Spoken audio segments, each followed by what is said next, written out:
So, good morning, everybody. I will read my testimony. Just get closer to the mic. Okay, so my testimony is about love and goodness that reached and touched my mind and soul, and the way it happened. In the beginning of 2020, before COVID had an impact here, I read an article about a young woman who said she was in clinical death, and in her experience, she was taken by Jesus to hell, where she met a few people who were tormented by the lives that they lived and the impossibility to be delivered. For some, might sound not true or real, but for me the attention was drawn by the thoughts born in my mind. After reading the article, my inner self was really troubled for days. There was an unsettling feeling that didn't give me rest.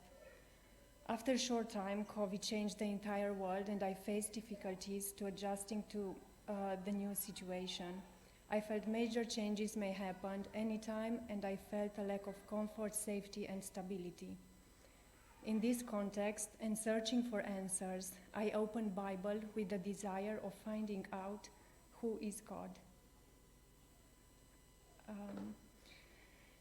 Although I read Bible before, I had a different understanding this time. If first time I fear God from the Old Testament, this time it didn't take long to admire, respect, and love that image, the image that took shape right from the beginning from the word red. Soon enough I understood that he represents the absolute of what my soul needed in the purest and higher form of every feeling, emotion, and action. I can't find enough words to describe the beauty that took over my mind. I love the one who holds the keys of wisdom, presenting himself, I am. I love the Creator who made this wonderful world and created man in his beauty and complexity. I love the rock of ages that never changes and offers stability. I love the protection offered under his wings. I love the Lord merciful and gracious, long-suffering and abundant in goodness and truth. I love the Master who says through Isaiah, loose the bonds of wickedness, undo the heavy burdens, let the oppressed go free, and break every kind of yoke. I love the Father who cares and offers compassion, like he expressed through Hosea. When Israel was a child, I loved him, and I called my son out of Egypt. I myself taught Israel how to walk, leading him along by the hand. I led Israel along with my ropes of kindness and love. I lifted the yoke from his neck, and I myself stopped to feed them. I was touched by his pain, generated by the disobedience of his people. He said to Hosea, my heart is changed within me, all my compassion is aroused. And I recognized in me the rebellious nature who fought against him. After all the good teachings, guidance, and care along ages, God doesn't stop.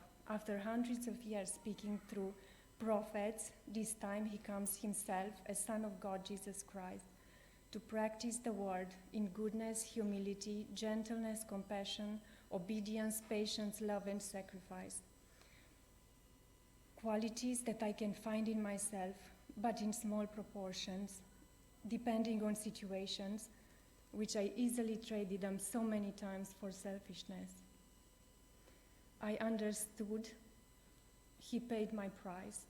He redeemed my soul from all my sin with his own blood. He died for me when I was not worthy. He showed a love so great that speaks about his nature and beauty. I am beyond blessed to have a God like him.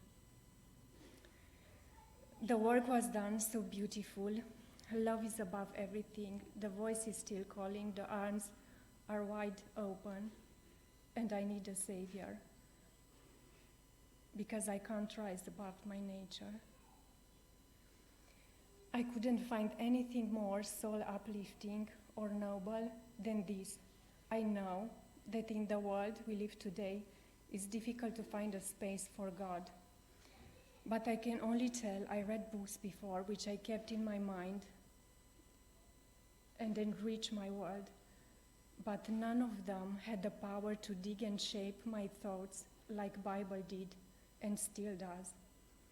I don't believe there's another way because of the fullness of the teaching and understanding that doesn't leave any space for emptiness. I'm here today to express an act of faith and obedience in Jesus Christ. Absolutely.